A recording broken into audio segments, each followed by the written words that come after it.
یہ سیاستدان آپس کے اختلافات بھلا کے اپنے مفاد میں بیٹھ کے چائے کافی پیتے ہیں، لیکن نیچے کے کارکنان ایک دوسرے کے خلاف بول بول کے اتنی نفرتیں پیدا کر لیتے ہیں اپنے دل میں کہ بہت سے تو بیان سننا چھوڑ دیتے ہیں. بولے مفتی صاحب آپ نے پی ٹی آئی کی اس دن بیان میں عمران خان کے بیان کی فلاں تاریخ کو ایک جملے کی حمایت کی تھی، میں اب آپ کا بیان نہیں سنوں گا. اور اسی طرح اگر ایک صاحب، میں نے ایک جگہ مولانا فضل الرحمان کی حمایت کی تو پی ٹی آئی کے ایک صاحب تھے میرا بیان سننا چھوڑ. مجھے کسی لڑکے نے بتایا، انہوں نے بولا آج سے مفتی صاحب کا بیان ختم. میں تو ان کو اتنا نیک آدمی سمجھتا تھا، انہوں نے مولانا فضل الرحمان کی تعریف کر دی. بھائی میں کون سا کوئی قرآن بیان کر رہا ہوں، ایک رائے ہے نا، رائے. ہماری قوم میں رائے کا غلط ہونا یہ اتنا بڑا مسئلہ نہیں ہے. رائے تو کبھی صحیح ہوتی ہے کبھی غلط ہوتی ہے. ہم کون سا عالم الغیب ہیں، ایک تبصرہ ہی ہوتا ہے نا. دلوں کے حالات بھی نہیں جانتے، کون ایجنٹ ہے کون کیا ہے. ظاہر کو دیکھ کے فیصلہ کرتے ہیں جو صحیح بھی ہو سکتا ہے اور غلط بھی. اسی کے ہم مکلف ہیں، تو غلط بھی ہو سکتا ہے. فیصلے کا صحیح یا غلط ہونا اتنا بڑا ایشو نہیں ہے. کسی کی رائے کو برداشت نہ کرنا، اس سے آپ تباہ ہو جاؤ گے. ہماری قوم کا المیہ یہ ہے، بدگمانی بدگمانی بدگمانی. کوئی کسی کی تعریف کر دے ایجنٹ بنا دیں گے فوراً اس کو، پیسے لیتا ہے وہاں سے، بوٹ پالیشیا ہے، یہ کرتا ہے وہ کرتا ہے. برائی کرو گے نا کسی کی، لوگ بولے بہادر آدمی ہے، ڈنکے کی چوٹ پہ بیٹھ کے فلاں کو بولتا ہے کہ چور ہے. کیا فائدہ بھائی؟ کوئی ثبوت نہیں ہے، کوئی گواہ نہیں ہے آپ کے پاس. اگر ہیں بھی تو ہمارے پاس نہیں ہے. تو جب ایک چیز ہے ہی نہیں ہمارے پاس، الزام لگاتے رہو بیٹھ کے. ابھی آپ دیکھ لیں جو ابھی قادیانی کا جو نامزد کیا گیا، غلط کیا، ہم نے بھی اس کے خلاف احتجاج کیا ہے، لیکن اس پہ اتنا زیادہ یعنی ایک ایبیوز لینگویج دونوں طرف سے استعمال کی گئی ہے، غلو، مبالغہ. تو یہ غلط ہے میرے بھائی. ان سیاستدانوں کی وجہ سے آپس کی محبتیں ختم مت کرو. گھر میں ایسا ہوتا ہے ایک بھائی پی ٹی آئی کا ہے، دوسرا کس کا ہے. ہم مدرسوں میں دیکھتے ہیں، ہمارے مدرسوں میں ایسا کچھ پی ٹی آئی کے حامی ہیں، کچھ جمعیت کے حامی ہیں. وہ طلبہ آپس میں لڑ رہے ہیں. تم جس مدرسے میں محبت سیکھنے کے لیے آئے اور محبت سکھانے کے لیے آئے، اسی مدرسے سے نفرتیں لے کے نکلو گے تو قوم کی کو کیا تبلیغ کرو گے؟ ہم نے اپنے بچپن میں یہ سیاسی اختلافات دیکھے ہیں، لیکن آپس میں لڑائی نہیں دیکھی. ہمارے ایک قریبی رشتہ دار، جب ضیاء الحق کے دور تھا، انہوں نے ریفرینڈم کروایا تھا، مجھے ہاں میں ووٹ دو. زبردستی کس میں ووٹ دو؟ ہاں میں. ویسے نا کا آپشن بھی تھا کہ نہیں بھی ہے، لیکن مطلب یہ تھا کہ ہے کیا، ہاں ہی ہاں ہے. ٹھیک ہے نا. وہ ریفرینڈم یہ ہوا تھا کہ میں مزید 5 سال کے لیے صدر بننا چاہتا ہوں.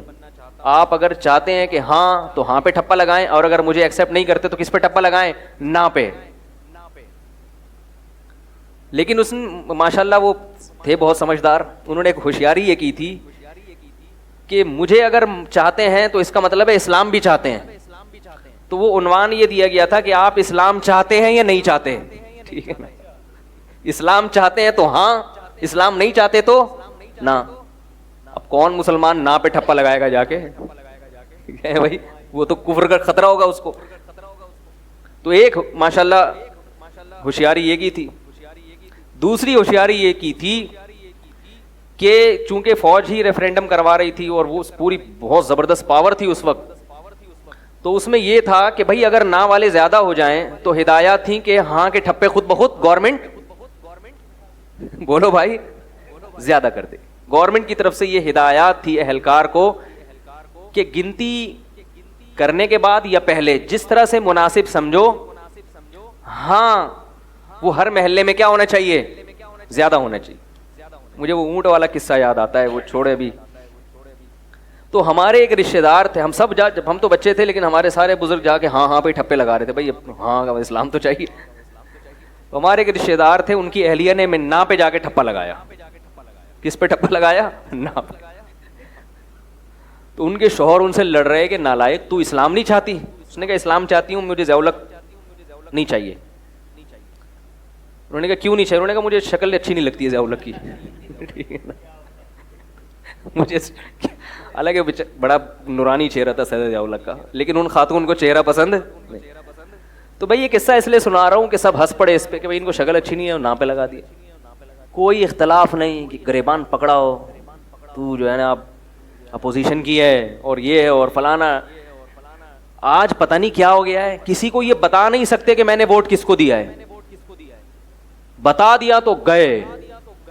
اگر آپ نے مجلس عمل کو ووٹ دیا اور پی ٹی آئی جیت گئی، ساری زندگی تانے ملیں گے، ہار گئے، شکست خوردہ لوگ دم دبا کے بھاگ رہے ہیں اب. اور اگر آپ نے پی ٹی آئی کو ووٹ دیا اور وہ جیت گئے اور کوئی الٹا کام کر دیا انہوں نے، تو آپ کی خیر. اب دیا نا، ہم کہہ نہیں رہے تھے یہودیوں کا ایجنٹ ہے، ووٹ دیا نا، بھگتو. عاطف میاں کو بنا دیا اس نے. ارے میں نے تھوڑی بنایا ہے، وہ بندہ کہہ رہے چیخ چیخ میں نے تھوڑی بنایا تھی. بھائی ووٹ تو آپ نے دیا تھا نا. تو بھائی اتنی نفرتیں پیدا کرنے کی ضرورت، اتنا سیریس مت لو. ووٹ دینے سے پہلے 100 دفعہ سوچو، مشورہ کرو. سنی سنائی باتوں پر یقین مت کرو. پھر آئے گا بھائی آئے گا، کوئی نہ کوئی تو آئے گا. وہ بچپن میں ایک ڈرامہ دیکھا تھا الیکشن سے پہلے، اب ہم نہیں دیکھتے الحمدللہ ڈرامے، توبہ بچپن میں ہی توبہ کر لی تھی. اس میں الیکشن میں کچھ لوگ کھڑے ہوئے تو لوگ نعرے لگا رہے ہیں فلانا آئے گا تو فلانا آئے گا. تو کچھ لوگ بہت بڑا جلسہ کر کے پوری ریلی نکال رہے ہیں اور ریلی میں نعرے لگا رہے ہیں آئے گا بھائی آئے گا. ایک آدمی کہتا ہے آئے گا بھائی آئے گا، سب کہتے ہیں کوئی نہ کوئی تو آئے گا. تو کسی نے پوچھا یہ کیا مذاق ہے بھائی؟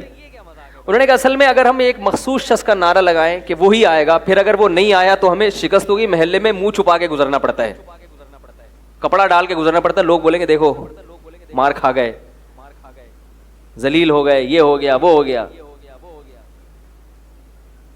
تو اس لیے ہم نے نعرہ ایسا لگایا کوئی بھی آئے گا تو وہ ہم کہیں گے ہم نے تو پہلے ہی بولا تھا کوئی نہ کوئی تو آئے گا. آئے گا بھائی آئے گا.